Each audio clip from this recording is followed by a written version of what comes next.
সবাইকে শুভেচ্ছা।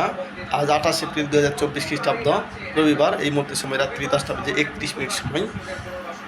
আমি যেটা বলতে চাচ্ছিলাম যে টিভির খবরে যেটা জানতে পারলাম যে তীব্র তাপদাহের কারণে ঢাকা, চুয়াডাঙ্গা, যশোর, খুলনা ও রাজশাহী জেলায় আগামীকাল 29 এপ্রিল 2024 খ্রিস্টাব্দ সোমবার সকল মাধ্যমিক স্কুল, কলেজ, মাদ্রাসা শিক্ষা প্রতিষ্ঠান বন্ধ থাকবে। মর্নিংয়ে ক্লাস হয়, প্রাথমিক বিদ্যালয় খোলা থাকবে। বিষয়টি শিক্ষা মন্ত্রণালয় থেকে বিজ্ঞপ্তি দিয়ে জানানো হয়েছে।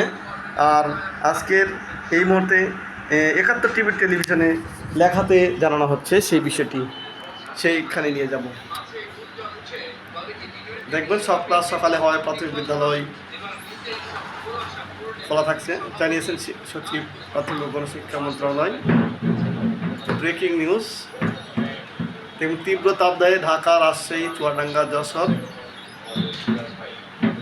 খুলনা জেলায় সব মাধ্যমিক স্কুল, কলেজ, মাদ্রাসা, কারিগরি শিক্ষা প্রতিষ্ঠান সোমবার বন্ধ থাকবে, অর্থাৎ আগামীকাল 29 এপ্রিল 2024 খ্রিস্টাব্দ তারিখ। যেসব শিক্ষা প্রতিষ্ঠানে শীতাতপ নিয়ন্ত্রণ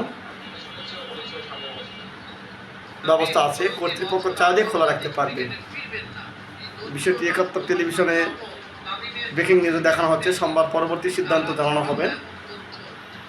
শিক্ষা মন্ত্রণালয়ের বিজ্ঞপ্তিটি আবার শুরু হলো।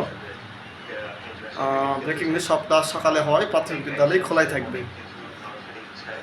বিষয়টি নিশ্চিত হবে জানিয়েছে সচিব, প্রাথমিক ও গণশিক্ষা মন্ত্রণালয়। সবাইকে ধন্যবাদ জানিয়ে, সবাইকে বিভ্রান্ত না হওয়ার জন্য আমার এই ভিডিও চিত্রটি করা। সবাইকে শুভেচ্ছা এবং ধন্যবাদ জানিয়ে এখানে শেষ করছি। সবাই ভালো থাকবেন।